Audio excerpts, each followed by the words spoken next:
Hey guys, welcome to this show, this episode. My name is Brooks Conkle. So I'm the founder of Gulf Coast BIZCON. So Gulf Coast BIZCON engages and educates entrepreneurs, small business owners, side hustlers. We just believe that when these people connect, good things happen. So I'm excited that you're here with us today. I'm actually really excited. I've got a good friend of mine on with us today as the guest, and I'm very excited. So he's a higher education administrator, a professor, a coach, an innovator. He does all these things. Actually helped bring, I would say he helped bring co-working to the city of Mobile, Alabama, which is where I'm based. Helped launch the Exchange 202. And today we're going to be talking about testing your assumptions, which is something that I desperately need. And we're going to be talking about making sure that you're asking the right questions. And so I have the honor and the privilege of bringing on Dr. Todd Greer on with me. How you doing, sir? I'm great, Brooks. It's great to be with you. I think there's something to be said in the midst of kind of all the craziness that we've endured to be able to see people, even if it's mediated by a screen. So great to be with you. And folks, let me real quick pitch this because I have been such a big fan of Brooks and Mandy and the work that they've been doing, because this is a couple who's had a vision and they have worked to bring it to reality. So everything that they do, I have been a fan of. And so thrilled to be able to join on Biz Conversations and think through what this all looks like. Man, I appreciate that. I didn't even pay Dr. Gear to say that. That was free of charge, free. Man. That was free. The next one, I'll slip you the 20, man. The next time you do it. Yeah. So now I'm glad to have you here. And I know you you messaged me, said, hey, look, we could talk about both one of these things or the other. And I definitely thought both because I think they go hand in hand. I just think it's super important. These are things that you're kind of an expert at. And what's great about this conversation is I could use everything that we're about to talk about, like on a personal level in my businesses. I'm a guy that goes out a lot of times and I go out and attack things without necessarily asking maybe all the proper questions. And whether that's right or wrong all the time, I don't know. I know sometimes it's definitely wrong, but sometimes I think I'm actually completely okay with it. I think maybe if you know the consequences of what's going to happen without asking like a zillion questions, maybe I ask 10 and then I feel good and I roll. So where do we begin? You want to talk? Yeah. Should we start on the assumption side or start on the question side? What do you recommend? Well, let me step back for just a second and say why this is a topic that I care about. So ultimately, I'm at this unique cross-section of, as Brooks said, I'm a higher ed administrator. I serve as the vice president for academic affairs at the University of Mobile. But prior to that, I started the Exchange 202 and coached entrepreneurs. So had lots and lots of ideas working through myself and then helping people as they kind of walk through that journey themselves. But my academic background is I've got a PhD in organizational leadership. So I live in this weird space that's it's both kind of creative innovation driven and systems and processes and culture driven. And so that's where kind of this subject really hits those two spaces. So the reason I bring this up is every time I talk to an entrepreneur, every time I teach a class around this or do a workshop, one of the things that comes up is I always say, like, okay, who's got that idea in the back of their head that's worth billions of dollars? And everybody's like, yeah, I do. You know, everybody knows they've got that thing, but they're really not sure where to start. And so I think that's always the key piece is how do you learn how to test your assumptions? So like my walking hypothesis is everybody's got an idea and ideas are like babies. Okay. You think about it. You've got a son, you know what this all looks like. Your kid is perfect.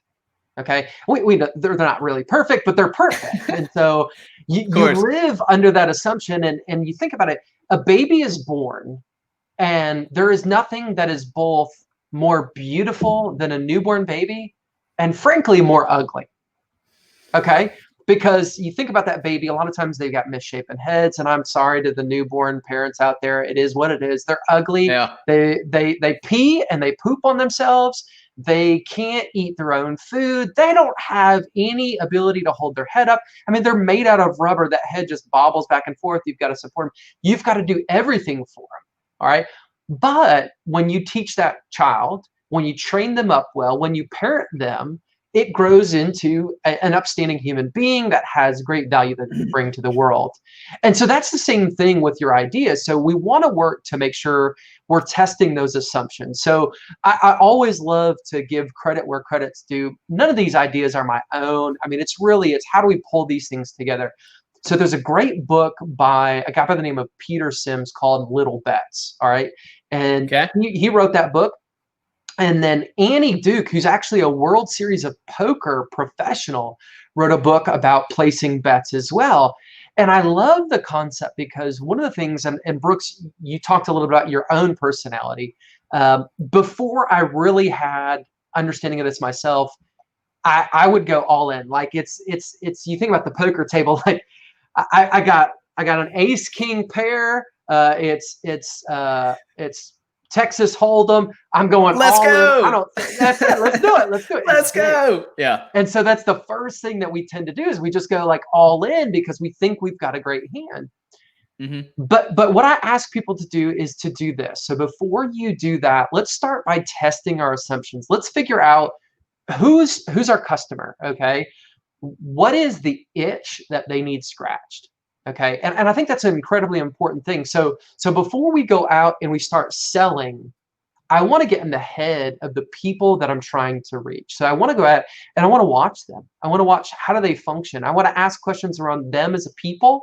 I want to ask about the process and I want to ask about the problem. So if I'm trying to solve a problem, I need to be able to go out and then look at that. So I'm looking to test those assumptions. So when I do that, I want to do that in small ways. So I might think, hey, man, there really could be a couple different customer segments, or there really could be a couple problems that I could be solving, or a couple different processes that they go through. So I want to test that out with little bets. So I want to lay out, I mean, if you think about mitigating risk, the roulette wheel is literally laying it all on the line. So I pick a color and a number, I spin that sucker and hope that I win. All right. But the reason casinos are in business is because you lose the majority of the time. All right. That's right. So when we talk about like this idea of investing, we talk about mitigating risk. So when we talk about kind of testing those assumptions, we want to mitigate risk. So we want to lay out a couple different things. And so the concept of A/B split testing is a really great idea. So let's say, Brooks, we're going to take BIZCON and we want to test out a new call to action. Okay, so we want to get people to sign up for a new platform that you're working to roll out. We want to see what it is. And we've got in our brain, you know, one is going to be a sign up for this membership and the other is going to be watch now. Okay. And we don't know, is one going to create more customers, more clicks, more revenue? We don't know.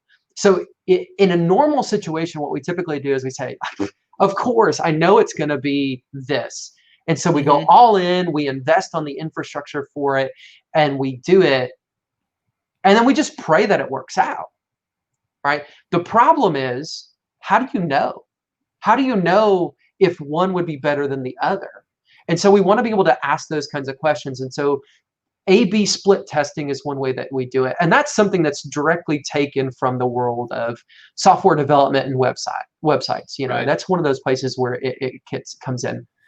And what do you think? You do that. Sorry. Yeah.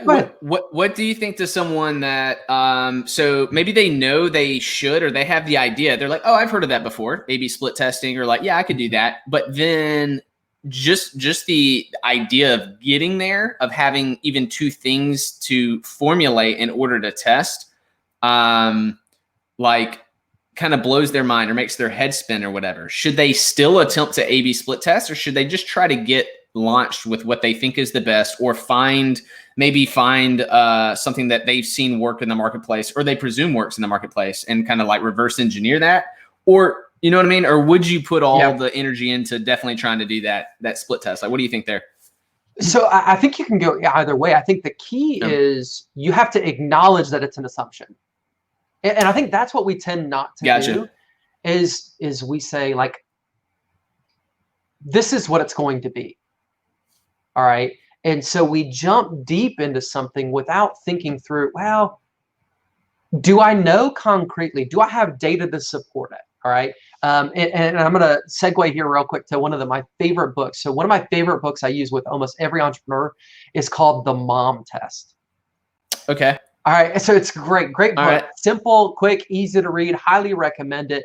Dr. Greer is a book guy, just so everyone knows. Dr. Greer is a book guy, and there will probably be 20 books mentioned throughout this. And when I get to the point of making show notes for this episode, I will be sure that we link to all of these books. We don't even have that set up yet, but when we do, every book you mentioned, we'll be sure that we're linking to them. So keep going with them. So the mom test, okay? So the mom test. The mom test starts like this. It's Brooks gets this great idea. Brooks is thinking, wow, this is my $1 million idea. This is my baby. It's beautiful. It's ready to rock and roll. And so what we typically do is we go to the people that love us and we like, hey, Mom, I got this great idea. Yeah. Would you buy it? And Mom, I mean, at least my mom, I don't know, some people's mom might be a little bit more truth teller than that. My mom would say, honey, I love it. I love it. That's great. What a wonderful idea. Yeah. Okay. Because that's what we do, right? We have those people around us. Like, you're not asking for feedback. You're saying, I need you to validate my idea right now. All right. And so that's where we jump in. So the mom test causes you to stop. Okay. And it says, don't ask about somebody buying it. You've got to ask the underlying question. So we want to ask those questions like, tell me the last time that this happened to you. So if I'm trying to solve a problem, I want to figure out, have they ever paid to solve the problem before? Because if they've never paid to solve the problem, they're probably not going to buy your product. Okay. We want to ask questions like, how much time does that problem cost you? Okay.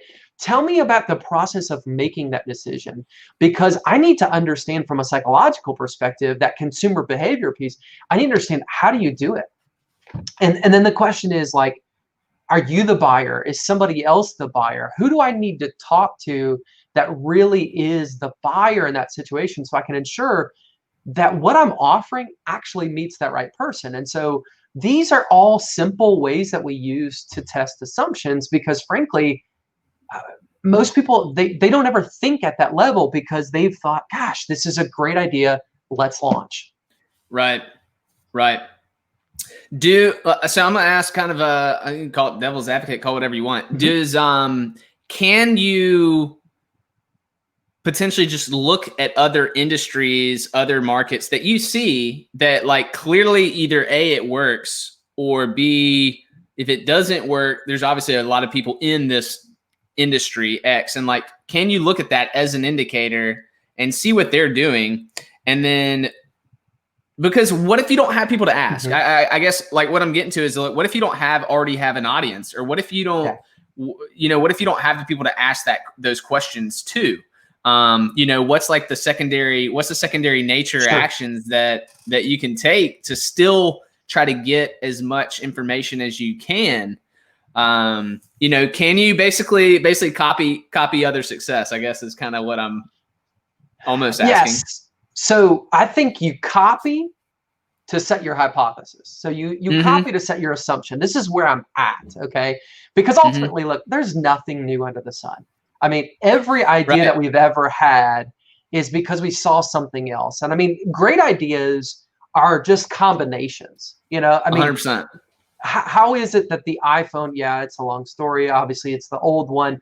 How is it the iPhone has success where other cell phones and other media players didn't? In fact, I'm in a group, they were talking about like, what's your favorite failed innovation? And somebody said the Zune. And I was like, I remember the Zune. The Zune, man. Yeah. I mean, it seemed so cool. Microsoft jumped in and it failed. The Segway is probably my favorite failed innovation of all time. All right. I ask students all the time, they're young. They don't ever know what the beginning of the Segway looked like. But the Segway, kid you not, was intended to be the car replacement in cities. Interesting. Okay. But where do you see them right now, Brooks? I don't see them anywhere. Really? Tour guides. Cops and tour guides. And we don't even go in malls right now. Okay. Yeah. So that's where it was. But I said, okay, so if you were the founder of Segway and you said, okay, my idea, my assumption is that they can overcome that, I want to think about what are the use cases? So maybe I don't have somebody to ask, but I want to watch cars. How do they work? So let's say even in downtown Mobile, all right, what do we know about cars in downtown Mobile? All right, well, we know they drive, okay? We know they have to park. We know there's a lot of one-way streets. We know we live in a city that rains a ton. Okay, yep. So all of those are questions. Now, when you drive your car, there's times that you drive your car by yourself, and there are times that you're going with somebody else, right? There are times that your car is simply a seat in which you navigate, and there are times that you've got a whole ton of stuff with you. So you've got a truck, right? I do. Okay, so you've got a truck. One of the things about a truck is you can carry stuff around, right? Yep. Okay, you can carry a passenger with you. You're a Segway, you're getting around downtown. How do you carry your passenger? How do you carry your stuff? How do you mitigate for rain? Where do you park it? Do you park it on the sidewalk? Do you park it in a parking spot? How do you lock it up? I mean, all of these are things that are deep questions that you have to ask. So I always look at, okay, let me recognize what are similar environments that I've looked at. All right. And then if I don't have somebody to ask, there are things like Mechanical Turk. Okay, if you don't know Mechanical Turk, it's a great survey tool that Amazon put out, or Amazon bought, I think, later on. You can do, Google surveys and SurveyMonkey, and you can do those, and you can have people that will curate what you think is your sample or your potential customer, and you can use them to ask the questions off of. But I mean, I look at it, if you can't identify somebody to ask the question to, then you don't have a customer. Good point. No, that's a great point. Yeah, if you can't even think of who to send it to, then you should probably back up a step, right? And even revamp, because you're asking questions that don't even matter, I guess, at that point, right? Yeah. That's a great point. It's a great point. Totally agree. And I think it's one of the things that people tend to miss, or one of my favorites is, well, everybody's my customer. And my single answer to that is, if everybody's your customer, nobody's your customer. Because even in a digital media environment, you can't afford to market to everybody. Right. It's a really, really big sea out there. Everyone is a lot of people, and everyone digitally is still a lot of people. It's about half the planet. So, I mean, 3 billion is probably pretty large pool to attempt to swim in and say that they're all your customer, Do you just got to even think about it when you're talking through that? You even think like, I have to hone a message that connects to them. And if I don't have a honed message, that's where like A/B testing works, is you can hone that message and you say, okay, if I'm specifically targeting, let's say, African-American women between the ages of 30 and 35, I want to test my messaging to that group. I don't want to test it like for everybody. That's why I think when we look at this idea of what digital age allows us to do, is we're allowed to really segment our market and be able to ask a more defined question, as opposed to just like hope that, just do it works for everybody. That's good. No, that's really good.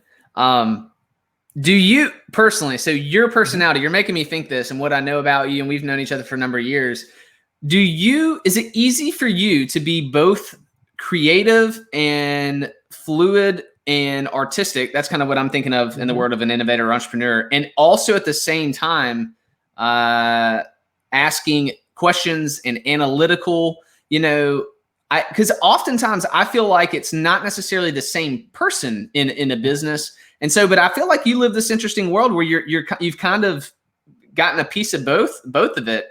Whether you're actively both at all times, I don't know, but you've been on like both sides of that coin.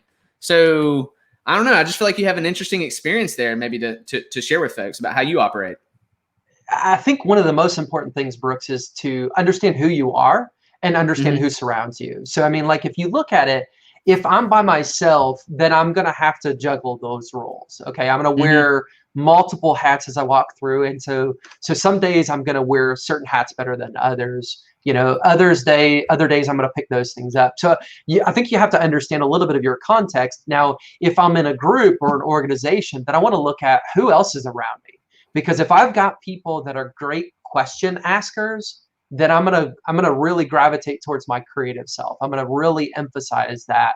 If I've got people that are great creative folks, but nobody's or not enough people are asking that kind of the deep question or the underlying question, then I'm gonna have to flip to that. So I think that's part of what I would look at is you have to have a little bit of that. I mean, emotional intelligence really is kind of that broad term that we would look at it to say, yeah, I understand the strengths and weaknesses of the people that are around me. And because of that, I can kind of navigate that. So for me, and even like inside of an organization, depending on the group or the conversation, I may hit any of those.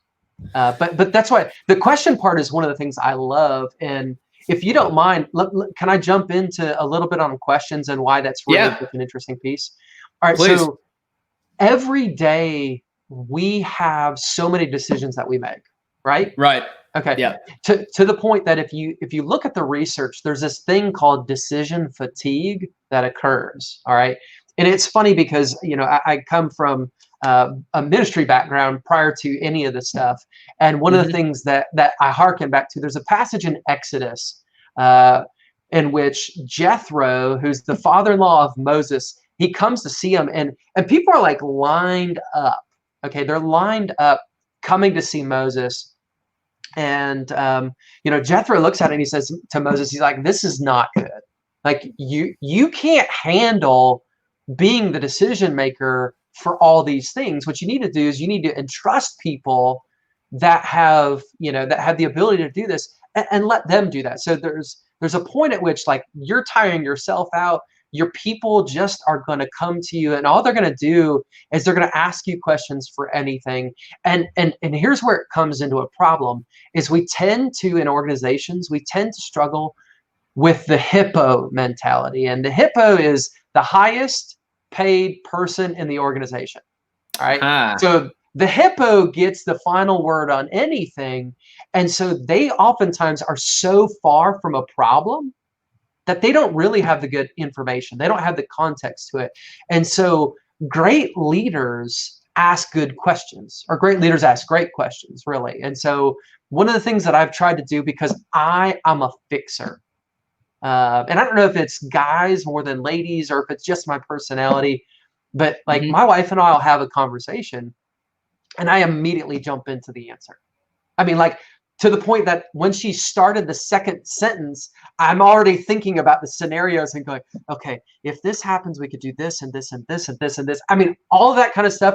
That's how my brain works. So I've had to force myself, because I'm not good at this naturally. I've had to force myself to step back and say, okay, what are the questions I should be asking here?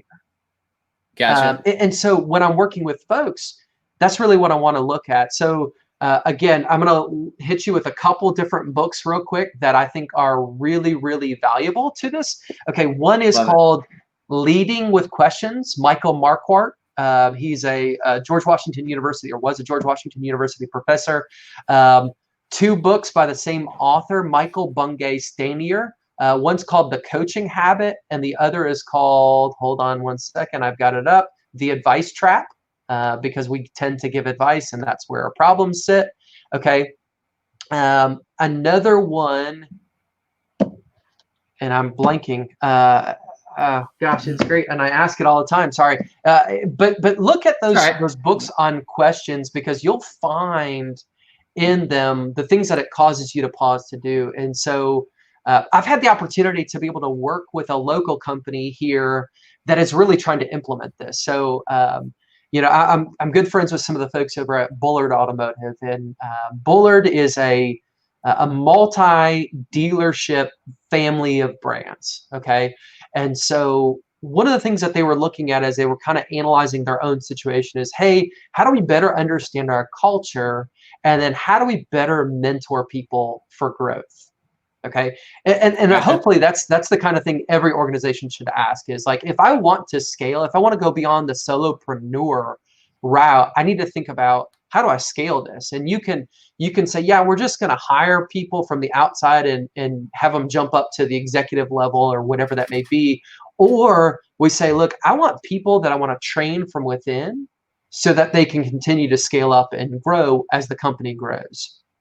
So in that situation, we worked through and we built a platform called Driven, and it's something that's now even scaling beyond Bullard Automotive to other companies. But the Driven platform was really built on this idea of how do we ask questions. So the manager schedules a one-on-one with the person that is part of their team, and they're literally scheduling for themselves in their mind. I want to make sure I'm asking these questions, because if I don't have those questions prepared, if I don't think through those kinds of things, I'm going to jump into advice mode. And advice may not be the right thing. It may be that, Brooks, you and I are talking and you say, man, I'm dealing with a situation. And if I jump into advice mode, I may totally miss the boat, or and I may stymie your growth. So I may cut you off from ever growing because you've never been forced to look at the question and have ownership of it. And that's what we want, right? We want people to kind of own those questions. And if we force answers at them, that's going to be a problem. So, again, we're asking questions just like we did when we're testing assumptions. We want to ask those questions. So I want to ask questions about my leadership style. Am I doing the things that help you succeed? I want to ask about the individual and the tasks. Do you understand, or do you have the skill and the tool set to be able to work through those tasks? I want to ask questions about the organization. And then also, and probably even more importantly than any of it, I want to get to know them as a person. So I want to know, COVID-19 is happening right now. Brooks, how are you doing? Are you able to navigate this? What's the dynamics that are taking place when you think about, your home life, or the other things that are important to you that maybe you're able to do? Because that is, we all carry those things with us into the workplace, and especially entrepreneurs. Entrepreneurs carry those heavy as they come in. So, you can't innovate if you're not in the right space. That's good. That's all. Yeah, that's great information. So yeah, those definitely go clearly hand in hand, with the assumptions and asking those right questions. So do you think that this kind of framework that we're discussing, does it work for?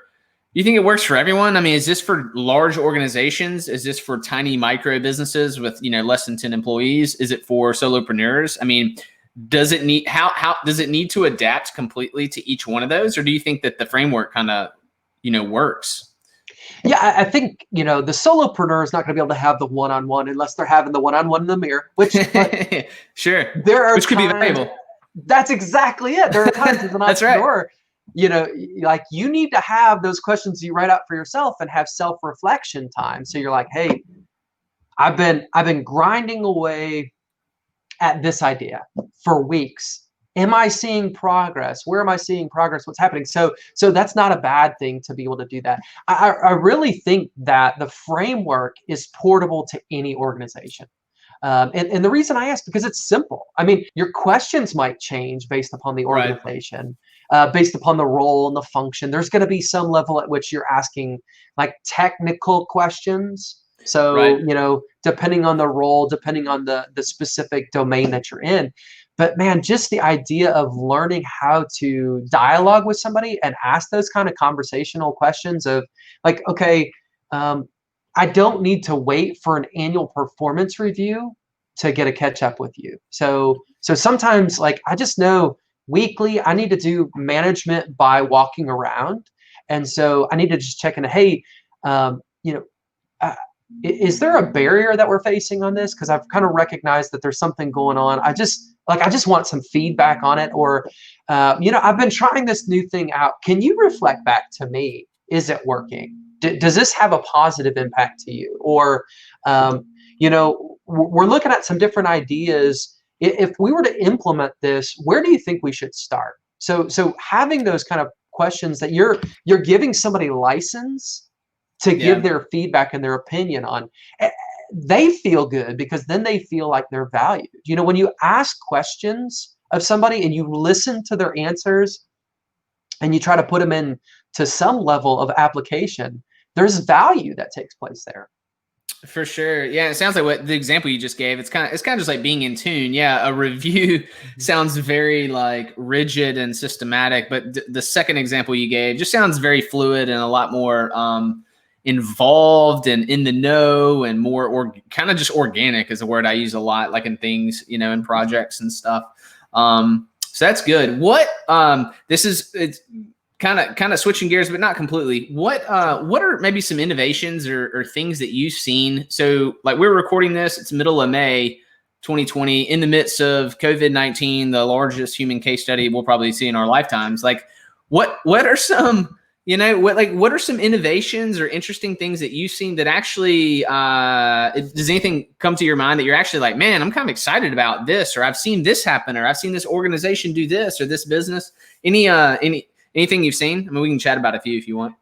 Yeah, I think that there are like product innovation and then like system innovation. And then there are just things that are new combinations that we haven't seen before. So I think ultimately just this, we talk about in higher ed, there was a certain point at which the idea of the technology mediated classroom was something that very few people would certainly want to opt into. And yet what we have found is our application of technology has really just escalated. Now, there's a certain point at which we're like, okay, I've had overload to this. And so, Brooks, while I love the fact that we can sit here, your webcam, my webcam, I'd much rather sit there over a cup of coffee and have a face-to-face conversation. All right. So we've seen that adaptation to a certain extent on that rather than innovation. I think some of the things that I've seen is just like, we've seen more people asking what I consider like the T-shaped question. All right. So really good innovators they're deep in their discipline. That's that I. Okay. That's the cross or the tallest part. Okay. So like I've been investing and working in this direction for a really long time. So there's that depth that happens there.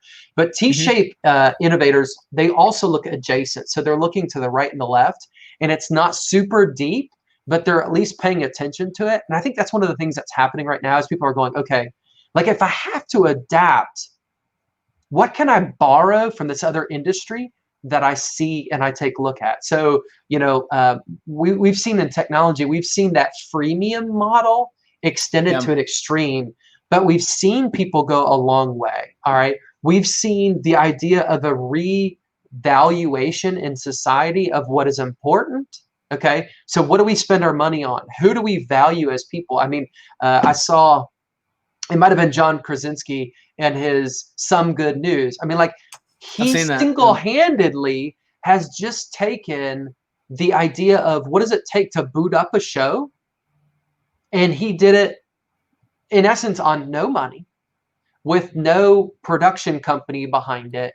And he launched it. So yeah, I mean, the idea that it doesn't take this super high production, super high thought through process. And that goes, there's some level of which he didn't have a lot of risk. And that's when, I would say if you're going to jump all in, don't add a lot of risk to it. So he just screws something up and there it is. And he's built this following. So now he knows he has an audience. He's able to test more stuff out. And so that's where I love to see where people are playing through because they recognize, man, everybody's looking for something. I love Broadway. All right. So Broadway, they can't have performances. And so what you're seeing is they're saying, what if we take our recordings and we get them out there? What if we take our shows that have been videoed and we let them out in a pay-per-view environment? I love that for the first time, finally, the film industry has said, you know what? While these whole theater things are really cool, we could go direct to the people because they're not on reel to reel anymore. They're digital. And so we can make it available and they can pay for them. So, I mean, it's that adapting more than I've seen like wholesale innovation, but people are adapting and recognizing, well, if I take the idea that worked over here and I bring it to this environment, then it can really work. Yeah, that's a great point. It's a great point using the word adapt rather than innovate. A lot of it is things that it's not like brand new technology necessarily. That's a great point. Yeah, adapting is the better word for it. And I find it kind of interesting, or almost, I'm going to say almost comical, like things that you know, even us as a brand that we've adapted, or now we're looking into, like looking at virtual events, for example. That it's comical because these things existed, yet we weren't using them. And I consider myself a person of using and enjoying tools and trying to be like technologically savvy and using cutting edge things for my, and here I am, I'm like, wait, this has literally existed for forever. You know, doing this form of interview, as well as like virtual online events. I had just never been interested before. Now, granted, that's me, right? That's me coming from a personal level. Had never really been interested before. Never attended any. But then seeing, wait a minute, this was already a huge industry before, and now I'm seeing everything through a new lens, and I think that's what a lot of people are doing. That's the adaptation you're talking about. Is I'm now seeing it through a new lens, asking the question, wait, why wasn't I interested in this before? Like, it makes so much sense. You know, these things make sense. And so, yeah, just using things that were already there. So I can totally see that in our brand. And I see numerous friends of mine with their own businesses or projects or brands doing the exact same thing. And that's the part that kind of excites me about it. You know what I mean? Like, that's the piece that in the midst of the madness of what's going on, that does excite me, because it's like we're doing things that we should have been doing on probably a normal basis. It's just we're being forced to do some of them. So, well, and you think about, even in our nation's history, in some ways that maybe are not glamorous, but when we had the war efforts back in previous generations, you know, everybody got into it. So everybody had a part to play, and we were adapting our usage for a new situation. So one of my favorite movies is A League of Their Own. Because it has one of the greatest lines in all of movies. There is no crying in baseball. All right, I love Tom Hanks's line in that. It's great. But even the idea of what had been a male-dominated professional sports environment, suddenly it changes, and you have females that are playing baseball, not softball, baseball. Okay. In fact, we had, I think, one of the last living Georgia Peaches. The women's league just passed away in the last week or two. But they adapted into that environment. And I think that's what we're looking at doing right now. I've got friends that are big in like the church media space, and they have been encouraging for live streaming of services and thinking about community in a digital environment. And they're like, oh, look at this. Everybody's coming around finally to the things that we've been talking about for years.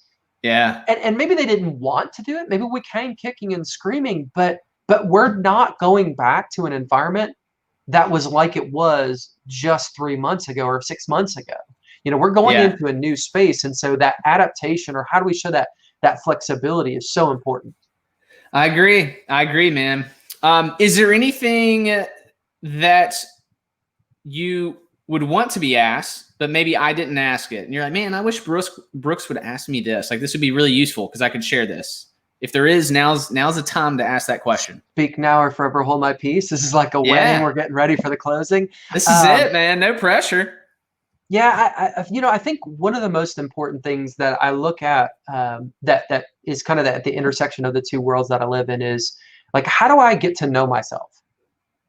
And what happens if I don't know myself? Because I got really frustrated early on with goal setting, Brooks. There's a lot of people who are like huge goal setting people, and like, let's get those aggressive goals and let's get them out there. And I always thought, man, like setting goals, you have to have a certain amount of self-reflection that goes into it. And I don't think we do enough of that. So whether I'm an entrepreneur or I'm working inside of an organization that's a larger organization, or just as an individual, I think getting to know ourselves, but then learning to create that point that we don't have to say, how do I feel about that? So I'll geek out a little bit here, a little bit. My dissertation, my research was on the idea of, can humility move from an individual level concept to a group level concept? So like, can a group show humility? All right. And one of the things in there is like, you have an accurate understanding of yourself and others. And I would say, like, to me, that's one of the most important things. When you find humility within yourself and you find it within leaders, That's a beautiful thing. So how do we pursue more of that? And I think some of that is coming to grips with, like, I am who I am, and that's kind of firm in place. Mm-hmm. And I'm probably not going to change a ton. You know, when we're talking about product innovations or whatever, I always tell people, like, look at the past, because the past is the greatest indication of the future. If they've not done it in the past, they're not going to do it in the future. It's the same thing you would look at from a hiring perspective. Like, I want to know, what have you done in the past that helps me think about how you would extrapolate that to the future? And the same thing to myself. So I want to know kind of who I am so that I can be comfortable with where that is, and then gauge that moving forward. So when I'm setting a goal, I'm not setting a stupid goal that's like 3x my current year without making any changes in my life. So I wanna do a little bit of reflection. I think there's that spade work that we have to do on ourselves, because oftentimes if we're not growing, if we're not reflecting, we're not moving our organizations forward. That's good. That's really good. I'm glad I asked. I'm glad I asked that. That non-question that I asked, so that you could share. I appreciate that. All right, and if people in the BIZCON community, if they want to connect with you or see what you're about, how do they find you? How you can share whatever information you'd like for people to track you down and see what you're about. Sure, they can find me really on almost any social media. So I'm on Facebook, I'm on LinkedIn. Certainly connect with me there if you're having professional questions or you want to talk. Happy to do that. I'm pretty open on Facebook in regard to kind of the areas that I'm focusing in. I know this is not, Mobile's not a huge Twitter town, but other places are. I'm at Teamwork Doc on Twitter. I'm on Instagram, though I think I maybe post my kids' photos and that's about it. But you can find me at the University of Mobile. So umobile.edu is our website. You know, I try to get out and speak and share as much as I can, because I love the opportunity to think about, how do we grow? Not how do I grow necessarily, but how do we grow? How do we grow as a community? How do we grow as organizations? How do we serve and care about other people? And so, you know, anything I can do to help others, I tend to be out there as much as I can, working towards that effort. So would love to connect with folks. It's great as a follow-up. You know, if you have questions or things that you're wondering, how do I do this or implement this in my organization? Certainly don't hesitate to let me know. I love it, man. I love it. Well, cool. Well, folks, reach out, find Dr. Greer. Dr. Greer, I appreciate your time today. I'm gonna let you go. I know we're coming up on our time, so thank you so much for being a part. And I hope that you guys stay safe, and I'll talk to you soon. Okay. Thanks, Brooks. Appreciate it. All right. Yes, sir. All right, guys. So that was Dr. Todd Greer. It was great to have him with us today. So if you are not already connected with us at Gulf Coast BIZCON, hop on, get connected. You actually get early access when these talks come out as a podcast episode. You actually get access before the general public, which, if that's not good enough excuse for you to hop on and be a part of our community, I don't know what it is. So, but we look forward to seeing you guys on the next one. Thanks for being with us today, and take care.